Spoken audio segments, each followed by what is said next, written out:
Hi, my name is John Mullen. I'm the team lead and drill rig designer for Engineered Water Solutions.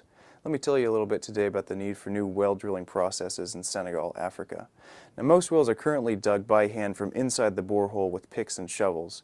This makes potential wall collapse dangerous for the digger, and because you can't get that far down below the water table without the risk of drowning, most of these wells are shallow. This makes them empty more quickly, especially in the dry season when the water table is lower. And because farmers use bucket and rope to haul up water, this makes it inefficient for watering crops. That's where the Engineered Water Solutions team comes in. We're a senior engineering design team from LETU University, and we spent the last year developing and designing a solution for water scarcity in Pundiam, Senegal. Now, the solution is pretty straightforward. We've designed a drilling system that can penetrate deeper into the water table than is currently available in a way that's affordable and sustainable for the locals. And we've also designed a pumping solution that can be used comfortably over sustained periods of time. Now, in August, we'll actually be taking this system to Senegal and we'll be implementing it for the farmers who need it. Hi, I'm Michael. I'm a researcher for the Engineered Water Solutions here in Design Team. And today I'm going to talk to you a little bit about our drilling system, how the drill works, and a little bit about what we're doing. To start things off, in order to start on the well, we actually have to drill below the water table. We're going to drill about 15 to 20 feet. That way, when we put in our pump and our well system for them, they can actually get water the whole year round instead of just during the wet season, and this should help to move them from subsistence crop farming. Now, how our drill system works is we first have to dig a 2 to 3 foot hole using a post hole digger. This gives us a hole about 6 inches in diameter and 2 to 3 feet deep. Then, right next to the hole and connecting to it, we dig a small pit. It needs to be about 2 to 3 feet long, about a foot or two wide, and really an indeterminate distance deep, just so that we can have a water reservoir. Then we kind of cover that basin with an impermeable layer, kind of like a tarp or just some clay. That way water can't soak through.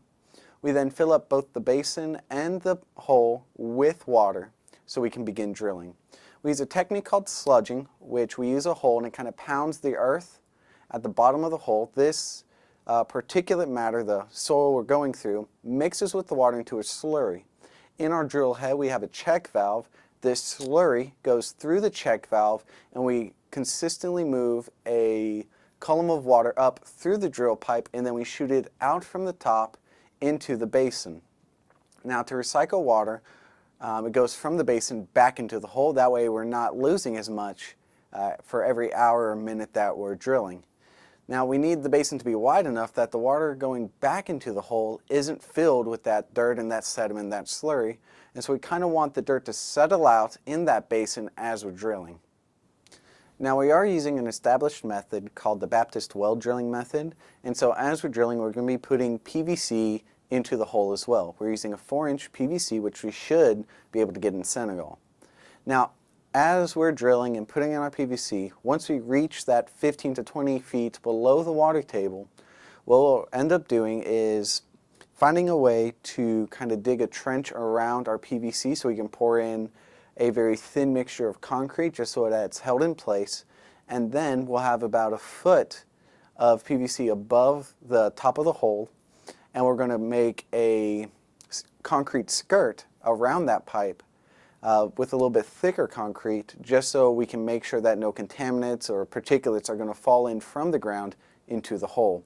And that's basically how we're going to finish it. Now that we've finished the well, we actually have to get the water out of it. How we're going to do that is we have a recumbent bike system. It's essentially a cart that we've manufactured, and that's easily manufactured in Senegal, that we can wheel up to any borehole we've made. Just set it down and set it up next to it, and then using a recumbent bike and pedaling, we can actually reciprocate the sucker rod, constantly pulling it up and down, lifting a steady water out of the well. How this works is that the sucker rod and the pump basically work off a double check valve, and so on the downstroke, water enters the pipe, and on the upstroke, it lifts that water out. It's a really effective and efficient method, and it's relatively simple.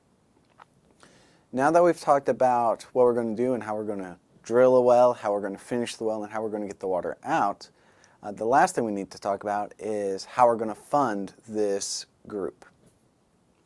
Now, we have received some funds from both our university and from the team of past years, but we're still running out. We've had just enough money to make some prototypes and get a lot of productive testing done, but we still need about $1,350 to make a functional and effective prototype of the drill and the pumping system in Senegal, and that's where you come in. We'd love to help you guys be a partner with us on this group, and we'd love for you to help us turn the water back on in Senegal. Thank you.